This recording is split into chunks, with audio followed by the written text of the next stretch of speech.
अस्सलाम वालेकुम स्टूडेंट्स। अगला हमारा टॉपिक है सेकंड ईयर क्लास का, जिसमें हम बात करें चैप्टर नंबर 24 हार्डे-वेम्बर्ग थ्योरम। इसे हार्डे-वेम्बर्ग प्रिंसिपल बी कहते हैं, इसे हार्डे-वेम्बर्ग लॉ भी कहते हैं, इसे हार्डे-वेम्बर्ग इक्वेशन भी कहते हैं। ठीक है, तो ये सारी बातें इसी के लिए हैं। हार्डे-वेम्बर्ग थ्योरम है क्या? असल में frequency of genotype of non evolving population is described, कि फ्रीक्वेंसीज वाजे करना जीनोटाइप्स की। अब जो जीनोटाइप है उसकी जो फ्रीक्वेंसीज होती हैं उन्हें जब वाजे किया जाता है किसके अंदर, ऐसी बेसिकली पॉपुलेशन के अंदर जो नॉन इवॉल्विंग होती है, जिसमें एवोल्यूशन नहीं हुई होती। याद रख लें, हार्डे-वेम्बर्ग के मुताबिक बेसिकली तौर पर होता ये है कि अगर किसी भी जनरेशन में पॉपुलेशन में या उसके अंदर कोई चेंज नहीं आ रहा तो अगली नस्ल के अंदर भी कभी चेंज नहीं आता, यानी कि उसके जो जीन्स होते हैं उनकी जो फ्रीक्वेंसी होती है वो बदलती नहीं है। यही हार्डे-वेम्बर्ग है। ये इसलिए दिया गया कि अगली नस्ल के अंदर जो अगली मतलब के जनरेशन्स होती हैं, अगली नस्लें हैं, उन नस्लों के अंदर बेसिकली तौर पर जो बीमारियों की रेशियो है वो किस तरह की होती है उसको फाइंड आउट करने के लिए क्या किया गया, ये हार्डे-वेम्बर्ग थ्योरम या हार्डे-वेम्बर्ग लॉ को इंट्रोड्यूस करवाया गया। 908 के अंदर 2 पर्सन थे, हार्डे और वेम्बर्ग, इन्होंने ये लॉ को इंट्रोड्यूस करवाया। अब इसकी तारीफ क्या है, the frequency of the alleles and the genotype in the population gene pool remain constant over generation unless acted upon by agent other than sexual recombinations। तो वो ये कह रहे हैं बेसिकली तौर पर जो अलील की फ्रीक्वेंसी होती हैं, जो जीनोटाइप की फ्रीक्वेंसी होती हैं, वो असल में पॉपुलेशन का जो जीन पूल होता है उसमें सेम रहती हैं। किस तरह से सेम रहती हैं हम इस चीज़ को आगे प्रूव करेंगे, लेकिन उस चीज़ के लिए वो कहता है कि कुछ एजेंट्स हैं फिजिकली तौर पर, उनका कांस्टेंट रहना बहुत लाजम होता है। वो कौन से हैं? अगर तो हम हार्डे-वेम्बर्ग प्रिंसिपल की बात कर रहे हैं, हार्डे-वेम्बर्ग लॉ की बात कर रहे हैं, तो उस लॉ को समझने के लिए हमें ये एज्यूम करना पड़ेगा कि जो पॉपुलेशन है उसके अंदर सिलेक्शन नहीं हो रही, म्यूटेशन नहीं हो रही, ड्रिफ्टिंग नहीं हो रही, जीन फ्लो नहीं हो रहे, नॉन रैंडम मेटिंग नहीं हो रही, और इसके बाद माइग्रेशन भी नहीं हो रही।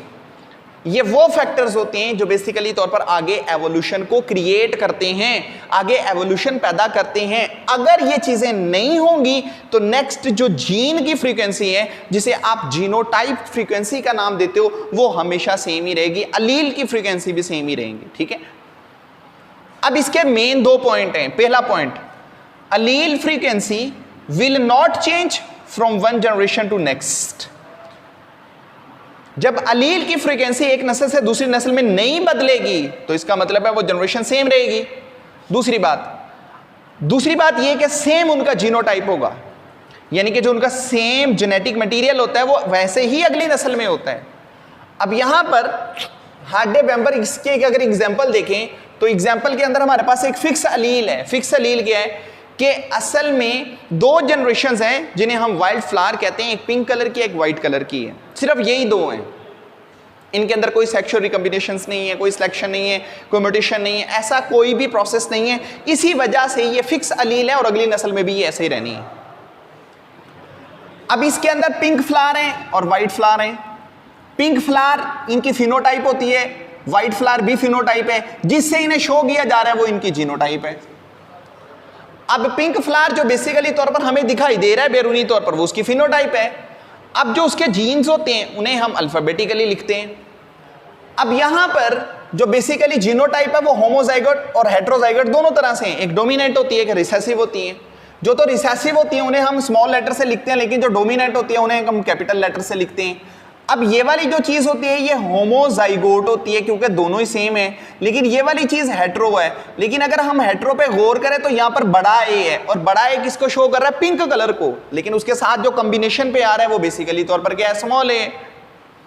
बड़े ए के साथ जो छोटा ए है वो उसके साथ कंपीट कर रहा है, तो जो बड़ा ए होगा वही डोमिनेंट होगा, क्योंकि जो कैपिटलाइज चीज की जाती है वही डोमिनेंट होती है। अच्छा, अब यहां पर बड़ा ए डोमिनेंट हो गया, छोटा ए रिसेसिव हो गया, तो इजहार किसका होगा, बड़ा ए का। इसका मतलब है जो फूल पैदा होंगे वो भी पिंक कलर के होंगे। हमारे पास यहां पर टोटल जो प्लांट है वो 500 है। 500 इसका मतलब है 500 जीन्स है हमारे पास। हर पौधे की अपनी एक जीन्स होती हैं, हर इंडिविजुअल एक मेंबर, एक स्पीशी बेसिकली तौर पर जीन्स रखती है। हर जीन्स के पास 2 अलील होती हैं। दो अलील का मतलब ये है कि अगर हम 500 को 2 से मल्टीप्लाई कर दे तो 1000 अलील्स बनती हैं। हार्डे-वेम्बर प्रिडिक्शन क्या है? हार्डे-वेम्बर प्रिडिक्शन, इन्होंने एक फार्मूला दिया था।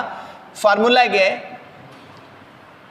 फार्मूला हम नॉर्मली तौर पर a प्लस बी होल के स्क्वायर के मुताबिक बात करते हैं तो वो बराबर होता है a का स्क्वायर प्लस b का स्क्वायर प्लस 2ab, ये चीज होती है।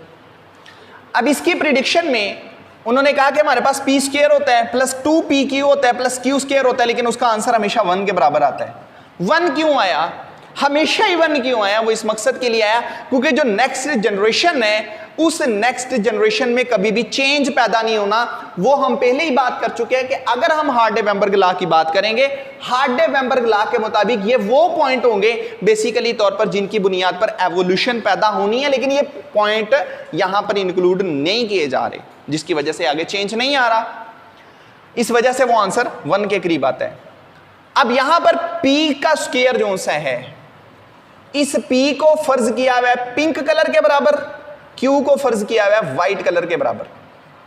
अब ये दो चीजें हैं, लेकिन यहां पर pq का देखा जाए तो आपने ऐसा करना है कि p की वैल्यू जो सी होगी वो आपने इस p में ऐड कर देनी है, इस q की वैल्यू जो सी होगी वो आपने इसमें ऐड कर देनी है। वो हम नेक्स्ट जाके कर लेंगे। अब जनरेशन p जनरेशंस के लिहाज से हम इसको बात करते हैं। ये इसका असल में पहला लिंक होता है, ये इसकी फिनोटाइप है, पिंक कलर व्हाइट कलर। ये भी पिंक कलर वो हमें पता है डोमिनेंट, ये भी पिंक कलर डोमिनेंट, लेकिन ये व्हाइट कलर रिसेसिव फॉर्म में आता है।